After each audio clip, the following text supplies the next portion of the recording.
ఈ మ్యారేజెస్‌ని ఎలా చూడాలి? అలాగే ప్రెగ్నెన్సీని ఎలా చూడాలి? ప్రీ ప్రెగ్నెన్సీ ప్లానింగ్స్ ఏమైనా ఉంటాయా?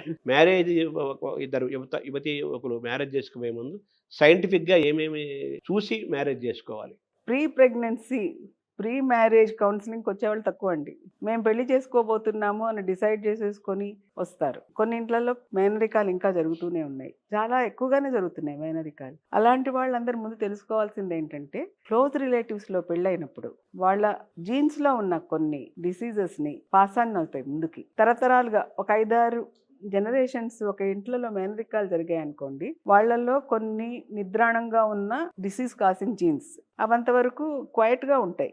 కానీ ఇన్ని అయ్యేసరికి ఏంటంటే, ఒక 4th జనరేషన్ ఏదో వచ్చేసరికి ఆ జీన్స్ అన్ని వీళ్ళలో యాక్టివ్ అయిపోతాయి. ఒకప్పుడు అవి రెసెసివ్ జీన్స్, డామినెంట్ జీన్స్ అంటాం. ఆ రెసెసివ్ జీన్స్ అన్ని కూడా ఉన్నవి, లోపల ఉన్నవి ఎక్స్ప్రెస్ కావు. కానీ ఇన్ని జనరేషన్స్లో పెళ్లిళ్ళు అయినప్పుడు ఆ మేనరికాల్లో ఈ రెసెసివ్ జీన్స్ ఇద్దరికి ఉన్నాయనుకోండి, ఆ 2 రెసెసివ్ జీన్స్ కలిసి ఒక డామినెంట్ జీన్ అయిపోతుంది. అలా కొన్ని మెటబాలిక్ డిసార్డర్స్ అని వస్తాయి. అది గ్లూకోజ్ స్టోరేజ్, మనం తినే ఫుడ్లో ఫ్యాట్, ప్రోటీన్ ఇవన్నీ ఉంటాయి కదండి, వాటికి సంబంధించిన మెటబాలిక్ డిసార్డర్స్ ఆ రెసెసివ్ జీన్స్లోంచి వస్తాయి. ఇవి రేర్, కానీ అవి బాగానే చూస్తున్నాం. అది అలాంటివన్నీ ప్రివెంట్ చేయడానికి ఏంటంటే, ఈ మేనరికాలు ఎక్కువగా చేసుకుంటుండే వాళ్ళు అట్లీస్ట్ ముందు ఈ ప్రాబ్లమ్స్ వాళ్ళు క్యారీ చేస్తున్నారా అన్నదన్నా తెలుసుకోవాలి. పెళ్ళైన తర్వాత వచ్చి అడుగుతారు భార్యాభర్తలు, మాది మేనరికం మేడం, ఇప్పుడు ప్రెగ్నెన్సీ ప్లాన్ చేయాలనుకుంటున్నాము, మాకేం ప్రాబ్లమ్స్ వస్తాయో అని భయంగా ఉంది, అబార్షన్స్ అవుతాయా ఏంటో. అంటే ఇంకేం చెప్తాము, ఆల్రెడీ మ్యారేజ్ అయిపోయింది, ఇప్పుడు ప్లాన్ చేసుకుంటున్నారు. సరే, మీరు ఏదైనా డిసీజెస్ని మీ ఫ్యామిలీలో ఉంటే కనుక, ఆల్రెడీ ఉంటే మనకు ఒక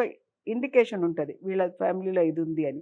ఆ డిసీజ్ గురించి వెతకగలం. ఏమీ క్లూ లేనప్పుడు వాళ్ళు ఏదైనా డిసీజ్ని క్యారీ చేస్తున్నారంటే వాళ్ళ జెనెటిక్ టెస్టింగ్ వరకు పోవాలి. అవి ఎంత సింపుల్ కాదు, కొన్ని చాలా ఎక్స్పెన్సివ్ కూడా. సో ఇవన్నీ ముందు ఈ మేనరికాలు తీసుకునేటప్పుడు, ఇన్ని జనరేషన్స్లో చేసుకునేటప్పుడు ఎక్కడొకప్పుడు ఇవన్నీ మనం కట్ ఆఫ్ చేయాల్సిన టైం వచ్చింది, ఈ డిసీజ్ మళ్ళీ ప్రోజనీకి వెళ్లకుండా. తర్వాత ఇప్పుడు మీరు మేనరికాలంటే ఓకే. అది అది ఎప్పటినుంచో మనం మా జనరేషన్ ఉన్న మీ మేనరికాలు చేసుకోవద్దంటున్నారు. ఎందుకు చేసుకోవద్దు? సైంటిఫిక్ రీజన్స్ వల్ల చేసుకోవద్దంటున్నారు. ఇలాంటి జీన్స్‌లో ఏదన్నా ఉంచి ఏదో జనరేషన్ మన పైకి లేచి వీళ్ళకి కూడా ప్రాబ్లమ్స్ వచ్చే అవకాశం ఉంది అని అన్నారు. మేనరికాలు కంపారిటివ్‌గా తగ్గాయి, పూర్తిగా ఆగలేదు. అయితే వేరే వేరే వాళ్ళు చేసుకుంటున్నారు. ఆ చేసుకుంటున్నప్పుడు వాళ్ళ సోషల్ స్టేటస్, వాళ్ళ ఫైనాన్షియల్ స్టేటస్, వాళ్ళ గ్లామరు, పర్సనాలిటీస్ లేదా ఆకర్షణలు ఇవి చూసి జనరల్‌గా జరుగుతున్నాయి. అది అలా ఉంచితే ఇద్దరు పెళ్లి చేసుకోవాలంటే వాళ్ళు సైంటిఫిక్‌గా కూడా టెస్ట్ చేసుకొని డాక్టర్‌ని కౌన్సిలింగ్ చేసుకొని పెళ్లి చేసుకోవాలా? అది ఉంది, అలాంటిదేమో వ్యవస్థ ఎక్కడైనా ఉందా? రావాలా? అది చాలా కష్టం అండి. ఎందుకంటే ఈ ఇద్దరు ఇష్టపడి పెళ్లి చేసుకోవాలంటే దాని వెనక ఎన్నో భావోద్వేగాలు, వాళ్ళ మధ్య ప్రేమ అన్నీ ఉండొచ్చు. దాని ముందు వాళ్ళు మెడికల్గా అవన్నీ చూసుకోరు. మెడికల్గా మేము ఇద్దరం పెళ్లి చేసుకోవచ్చు అని ఆలోచించే వాళ్ళు ఏమి ఉండరు అందులో. అందుకని అది ఒక రకంగా కష్టమే. దానికి ఏంటంటే మనం చేయాల్సింది, పిల్లలు చిన్న ఉన్నప్పుడే వాళ్ళకి మనము ఆ 13-15 ఇయర్స్ ఏజ్ నేను ఎందుకు పట్టుకున్నానంటే, ఆ ఏజ్లో మనం వాళ్ళకి కొన్ని టెస్టులు చేసి చూసుకోవచ్చు. For example, blood related problems కొన్ని ఉన్నాయి. థాలసీమియా అని, సికిల్ సెల్ ఎనీమియా అని. ఇట్లాంటివన్నీ ఏంటంటే ఆ జీన్స్ మన బాడీలో ఉన్నాయా లేదా, కొన్ని ఫ్యామిలీస్లో ఉంటాయి. అది చాలా సింపుల్ టెస్ట్లతో మనం తెలుసుకోవచ్చు. హీమోగ్లోబిన్ ఉంది, హీమోగ్లోబిన్లో వేరియేషన్స్ ఉంటాయి. ఒక టెస్ట్ ఉంది, హీమోగ్లోబిన్ ఎలక్ట్రోఫోరసిస్ అంటాం దాన్ని చేస్తే మన టైప్ ఆఫ్ హీమోగ్లోబిన్ ఏంటో తెలుస్తుంది. మనకు బీటా థాలసీమియా అనే ఏంటంటే హీమోగ్లోబినోపతి అంటాం, అది హీమోగ్లోబిన్కి సంబంధించిన ఒక జబ్బు. ఆ బీటా థాలసీమియాని జబ్బు ఉన్న వాళ్ళకి ఎప్పుడు బ్లడ్ ట్రాన్స్ఫ్యూజన్స్ ఇస్తూ ఉండాలి ఆ జబ్బుతో పుడితే. అది ఎట్లా అంటే, ఇద్దరు బీటా థాలసీమియా ట్రైట్ అంటే ఒక జీన్ ఉండే వాళ్ళు ఇద్దరు కలిసినప్పుడు వాళ్ళ పిల్లలకి బీటా థాలసీమియా రావచ్చు. ఇప్పుడు మనం అలాంటి ఫ్యామిలీస్లో ఉన్నారనుకోండి, వాళ్ళ పిల్లలందరికీ మనము ఆ హిమోగ్లోబిన్ ఎలక్ట్రోఫోరసిస్ ఇలాంటి టెస్టులు చేసి వాడు బీటా థాలసీమియాని క్యారీ చేస్తున్నారా లేదా తెలుసుకోవాలి. దాన్ని బీటా థాలసీమియా ట్రైట్ అంటారు. ఆ ట్రైట్ ఉన్నప్పుడు ఈ ఫలానా ఈ అమ్మాయికి అబ్బాయికి ఈ ట్రైట్ ఉంది, నెక్స్ట్ వాళ్ళు చేసుకోబోయే వాళ్ళకి అట్లీస్ట్ అది లేకుండా చూసుకోవాలి. అంటే బ్లడ్ గ్రూప్స్ కూడా మిస్ మ్యాచ్ అయ్యే సందర్భాలు కూడా కొంతమంది దగ్గర ఉంటాయి, కొన్ని జంటల మధ్య ఉన్నాయి అంటారు కదా, దాన్ని మరి ఎలా చూడాలి? అది పర్వాలేదండి, మనకు మేజర్ బ్లడ్ గ్రూప్స్ ఏబి ఓ అని ఉంటాయి. అది ఇద్దరు ఏ గ్రూప్ వాళ్ళు పెళ్లి చేసుకున్నా బి గ్రూప్ వాళ్ళు ఏ ప్రాబ్లం ఉండదు. మనకి ఇంకొక ఫ్యాక్టర్ ఉంది, RH ఫ్యాక్టర్ అంటారు. అది RH మంకీలో ఫస్ట్ డయాగ్నోస్ చేశారు, అది కనిపెట్టారు కాబట్టి RH ఫ్యాక్టర్ అంటారు. RH ఫ్యాక్టర్ మన ఇండియాలో దాదాపు 85-90% పీపుల్కి ఉంటుంది. వాళ్ళని RH పాజిటివ్ అంటారు. మన బ్లడ్ గ్రూప్ ఎప్పుడు ఇచ్చినా కూడా O గ్రూప్ RH పాజిటివ్ అది కూడా మెన్షన్ చేస్తాం. ఆ యాంటీజెన్ RH అనే యాంటీజెన్ లేని వాళ్ళని RH నెగిటివ్ అంటాం. ఒకవేళ ఒక RH పాజిటివ్ వ్యక్తి ఒక RH నెగిటివ్ వాళ్ళని పెళ్లి చేసుకుంటే ప్రాబ్లం లేదు, చేసుకోవచ్చు. RH పాజిటివ్ నెగిటివ్లో ఏ ప్రాబ్లము రాదు వాళ్ళకి. కాకపోతే ప్రెగ్నెన్సీలో పాజిటివ్ గ్రూప్ ఎప్పుడు డామినెంట్ గ్రూప్.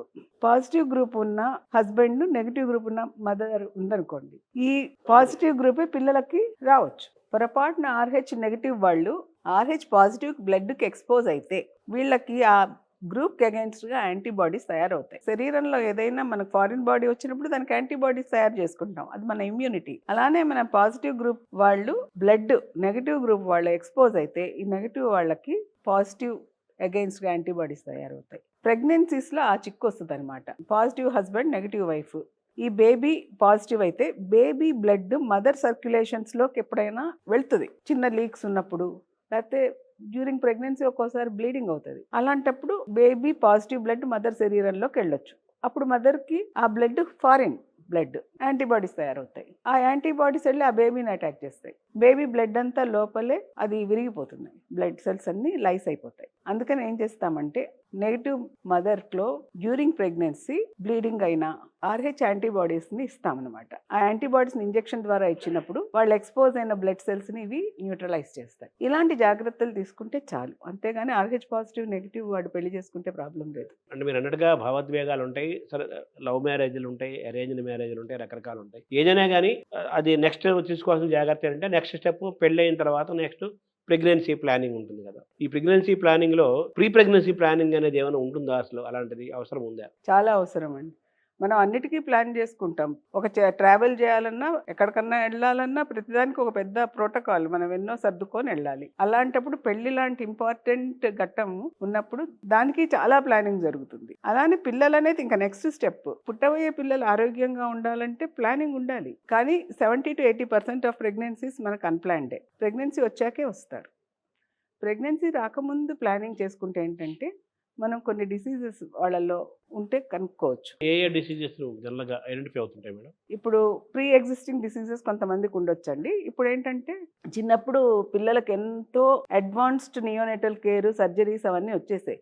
ఇలాంటి వాటికి మందులు వేసుకుంటూ ఉంటారు. ఇలాంటి వాళ్ళందరూ ముందు ప్లాన్ చేసుకోకపోతే చాలా కష్టం. ముందే డాక్టర్ని అడిగి మేము ప్రెగ్నెన్సీ ప్లాన్ చేసుకుంటున్నాము అంటే, హార్ట్ డిసీజ్ పేషెంట్ ఉందనుకోండి, హార్ట్ డిసీజ్ పేషెంట్ కూడా ప్రెగ్నెంట్ కావాలనుకుంటుంది. వాళ్ళ హార్ట్ హెల్త్ ఎలా ఉంది, ఈ 9 months ప్రెగ్నెన్సీస్ క్యారీ చేయగలదా, ఇలాంటి అసెస్మెంట్ అవసరం. అట్లానే ఒక ఆస్థమాటిక్ పేషెంట్ ఉంది, చిన్నప్పటి నుంచి ఆస్తమా ఉంది అమ్మాయికి, ఆమె లంగ్స్ ఏ స్టేజ్లో ఉన్నాయి, పల్మనరీ ఫంక్షన్ టెస్ట్ అవన్నీ చేసి ఆమెను ప్రెగ్నెన్సీకి మనం ప్రిపేర్ చేయాలి. అలానే థైరాయిడ్ డిసీజ్ కామన్ ఇండియాలో.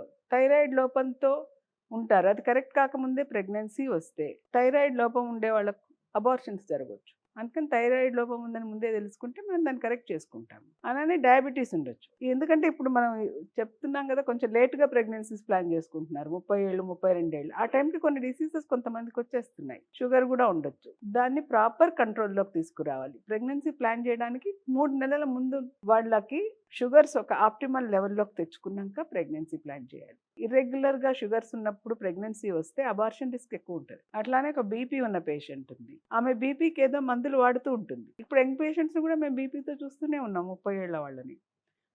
సేమ్ టాబ్లెట్ ప్రెగ్నెన్సీలో వాడకూడదు. అలానే ఫిట్స్ ఉన్న పేషెంట్స్ వస్తారు, ఆ ఫిట్స్ ఉన్న అమ్మాయి ప్రెగ్నెన్సీ అంటే అదే మందులు వాడకూడదు.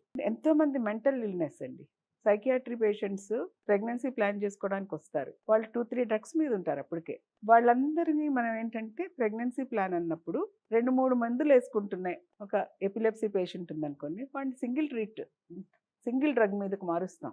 ఏది ప్రెగ్నెన్సీకి సేఫో దానికి మార్చుకుంటాం. అలా మనం ముందు డయాగ్నోస్ చేయటం వల్ల ఏంటంటే వాళ్ళని ప్రిపేర్ చేస్తాం. జబ్బునంత మాత్రాన నువ్వు ప్రెగ్నెన్సీకి ఫిట్ కాదని అనక్కర్లేదు. వాళ్ళందరికీ కోరిక ఉంటుంది నాకు పిల్లలు కావాలని. హెల్త్ని అంతా సరి చేసుకొని ప్లాన్ చేసుకోవాలి.